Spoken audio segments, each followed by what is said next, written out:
நாம் தமிழர் கட்சியினர் இழந்த தங்களது விவசாய சின்னத்தை மீட்டெடுத்து விட்டோம் என நாம் தமிழர் கட்சியின் ஒருங்கிணைப்பாளர் அண்ணன் செந்தமிழன் சீமான் அவர்கள் தனது எக்ஸ் தளத்தில் ஓரிரு தினங்களுக்கு முன் பதிவிட்டிருந்தார்.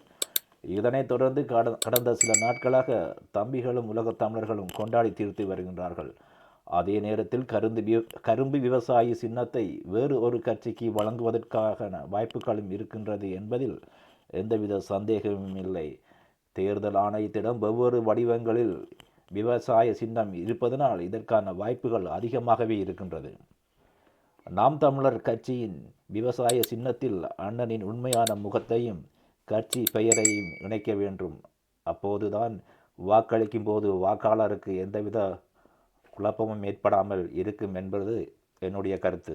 திராவிடத்தின் சூழ்ச்சியால் கடந்த தேர்தலில் நாம் தமிழர் கட்சியினர் கரும்பு விவசாய சின்னம் நாம் தமிழர் கட்சிக்கு மறுக்கப்பட்டது. வேறு ஒரு மாநில கட்சிக்கு வழங்கப்பட்டிருந்தது நாம் அறிந்தது. விவசாய சின்னத்தை மீட்டெடுத்த மகிழ்ச்சியில் தமிழ் தேசியவாதிகள் கொண்டாடி வருகின்றனர். 1% இருந்த நாம் தமிழர் கட்சியை 8%க்கும் அதிகமான வாக்குகளை பெற்று அங்கீகரிக்கப்பட்ட கட்சியாக உயர்த்தியது மட்டுமில்லாது இழந்த விவசாய சின்னத்தை மீட்டெடுத்து நிரந்தர சின்னமாக்கியுள்ளமை உலகத் தமிழர் மத்தியில் பெரும் உத்வேகத்தை ஏற்படுத்தியுள்ளது. சீமானுடைய அரசியல் என்பது ஆகச் சிறந்த அசாத்தியமானது. வரலாற்றிலேயே எந்த ஒரு அரசியல் கட்சி தலைவராலும் நினைத்து பார்க்க முடியாத அளவுக்கு ஒரு மிக பெரும் சாதனையாளன் அண்ணன் சீமான் என்றால் அது மிகையாகாது. இதன்போது சவுக்கு சங்கர் மற்றும் பாரிசாலன் உட்பட மற்றும் திராவிட கைகூலிகள் அண்ணன் சீமானையும் தம்பிகளையும் பார்த்து ஏளனம் செய்தார்கள்.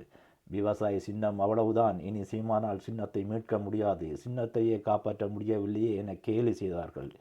இப்போது அவர்களின் முகத்தில் கரியை பூசி சின்னத்தில் தனது முகத்தையே பதித்த மாபெரும் பெருந்தலைவன் செந்தமிழன் சீமான் அவர்கள் ஒரு சாதனையாளன் தான். எதிர்வரும் 2026 தேர்தலில் நாம் தமிழர் கட்சியை அடுத்த கட்டத்திற்கு நகர்த்தும் என்பதில் எந்தவித சந்தேகமும் இல்லை. திராவிடத்தின் சூழ்ச்சிகள் அனைத்தையும் தனது அசாத்திய திறமையால் தகர்த்தெறிந்து வருகின்றார் பெருந்தலைவன் அண்ணன் செந்தமிழன் சீமான் அவர்கள்.